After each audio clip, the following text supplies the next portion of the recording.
미국군이 개발하고 있는 사정거리 1000마일 이상에 달하는 전략 장거리포의 한반도 배치 가능성이 제기되고 있다. 이 포가 한반도에 배치되면 베이징과 상하이 등 중국의 주요 도시들이 모두 사정권에 들어간다. 경제전문지 포브스는 11일 중국과의 전쟁 미군은 1000마일 장거리포를 어디에 두어야 할까? 란 기사에서 미국군은 중국이 대만을 공격하거나 중국이 주변 해역의 분쟁 지역을 점령할 경우 어떤 역할을 할 수 있을지 파악하고 있다고 했다. 그동안 중국과의 분쟁은 해상에서 발생할 가능성이 높아 육군의 역할은 미중이 전면전이 붙지 않는 한 제한적으로 여겨졌다.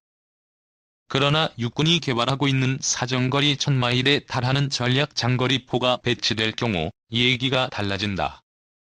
육군이 멀리 떨어진 중국의 비행장 등을 직접 타격할 수 있는 것이다. 포브스는 한국, 일본, 필리핀을 미국의 포병 부대를 배치할 잠재 지역으로 거론하면서도 이들 지역이 포병을 유치하고 싶어 한다는 보장은 없다고 했다. 중국과의 충돌을 우려해 배치를 반대할 수 있다는 것이다. 그러면서 대안으로 중국의 공격에 매우 취약하지만 중국 주변 해역의 섬들에 이거대한 포를 몰래 배치하는 방안을 거론했다. 한국이 배치 장소로 거론되는 이유는 랜드 연구소가 지난 2019년 펴낸 보고서의 지도를 보면 알 수 있다. 랜드 연구소는 한국과 일본, 필리핀 등에 750마일 사정거리의 포나 미사일을 배치했을 경우를 가정했다. 한국에 설치하면 베이징부터 상하이까지 모두 사정거리에 들어오고 일본 남부에 설치할 경우엔 상하이가 사정거리에 들어오지만 중국 동부 연안 일부 지역만 사정거리가 된다. 필리핀 북부에 설치할 경우엔 홍콩 등 중국 남부 지역이 사정권이 된다. 결국 한국이 중국 핵심부를 타격하기 가장 좋은 위치인 것이다. 올 초 트위터 등에는 미국군 미래사령부에서 개발 중인 1000마일 사정거리의 거대 포의 사진이 돌기도 했다. 포는 거대한 군용 트럭이 끌고 다닐 수 있도록 설계됐고 개발 지침서로 보이는 문서에는 8명의 포병이 포를 운영하고 배나 비행기로도 운송이 가능해야 한다고 쓰여져 있었다. 미군사 전문지들은 이 장거리 전략포가 2023년까지는 시제품이 나와 실제 테스트에 들어갈 것이라고 보도했다. 이 사거리 1850km 전략 장거리포 나올까? 사거리가 1850여 킬로미터에 이르는 전략 장거리포의 본격적인 개발 착수 여부가 과학자들의 손에 의해 결정될 것으로 보인다. 미국 육군은 전략 장거리포의 기술적인 타당성과 실현 가능성을 평가하는 미국 국립과학아카데미의 평가 보고서 결과에 촉각을 곤두세우고 있다. 지난주 미국 군사 매체 디펜스 뉴스는 미 육군에서 장거리 화력을 담당하는 팀을 이끄는 존 레퍼티 준장의 발언을 인용해 전략 장거리포의 기술 타당성에 대한 미국립과학아카데미의 검토가 앞으로 수개월 안에 이루어질 것이라고 보도했다. 미국립과학아카데미는 1863년 만들어졌으며 공공복리 증진을 목표로 한 미국의 대표적인 과학자 단체다. 과학자 단체의 기술적인 타당성 평가를 의뢰할 만큼 전략 장거리포는 생소한 무기다. 이유는 엄청난 사거리에 있다. 사거리를 무려 1000해리 즉 1850여 킬로미터까지 늘리는 게 목표다. 현재 세계 각국의 주력 대포 사거리는 30에서 40km 수준에 불과하다. 전략 장거리포라면 깊숙한 후방에서 적에게 포탄을 날리는 일이 어렵지 않다. 이 때문에 전문가들은 전략 장거리포의 개발이 성공하면 중단거리 미사일이나 항공기를 통해서만 타격 가능한 거리에 놓여있던 적에게 새로운 압박이 될 것으로 예측한다. 한국 국방안보 포럼 선임 분석관은 장거리포의 경우 포탄을 목표 지점에 정확히 떨어뜨리기 위한 무인기나 인공위성의 도움이 필요할 것으로 보인다며 현재로선 이런 정보자산을 골고루 갖춘 미국에 적합한 무기라고 평가했다. 최근 미국 과학매체 파퓰러 메카닉스는 전략 장거리포 일부를 땅이 아니라 바다에 배치할 수도 있을 것으로 전망했다. 군함에 장착할 가능성이 있다는 것이다. 미국이 전략장거리포를 육상에 배치하려면 러시아, 중국, 중동 등 주변에 있는 미국 동맹국들의 허가를 받아야 하지만 바다를 활용하면 유연성이 높아진다는 것이다. 기술적인 실현 여부를 가를 미 국립과학아카데미의 분석 결과에 이목이 쏠리고 있다. 3. 대한민국 육군 포병의 진화.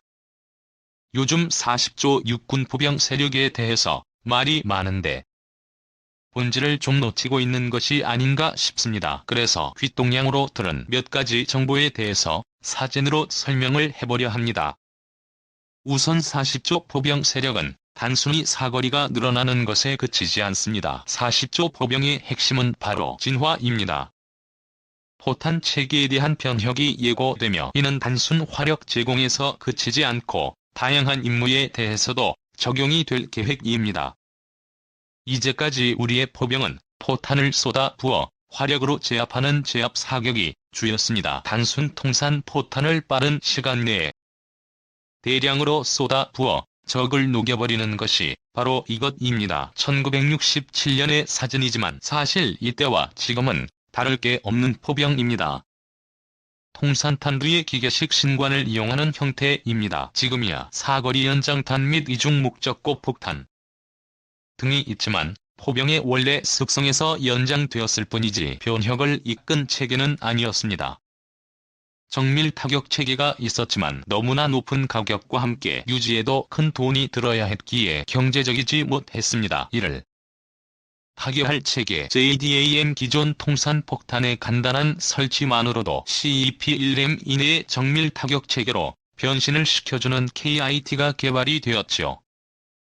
이는 곧바로 포병에도 이식이 되기 시작합니다. 기존 대량의 포탄을 쏟아 붓는 형식에서 최소의 공격으로 확실한 효과를 얻을 수 있기에 포탄의 정밀 타격 체계 이식이 실시됩니다. 이것이 바로 미국의 엑스칼리버.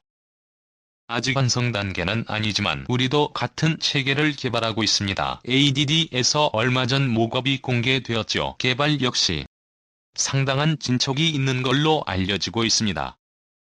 미국과 같이 155mm로 개발이 되었습니다. 하지만 신조 생산을 해야 하고 지나치게 고성능이라 가격이 만만치 않습니다. 장거리 정밀 타격을 목표로 삼고 있는 육군은 한국판 엑스칼리버에 대해 큰 기대를 가지고 있습니다. 고성능이지만 그와 동시에 고가격인 엑스칼리버를 보조하기 위해 PGK라는 JDAM과 비슷한 포탄이 개발이 되고 있습니다.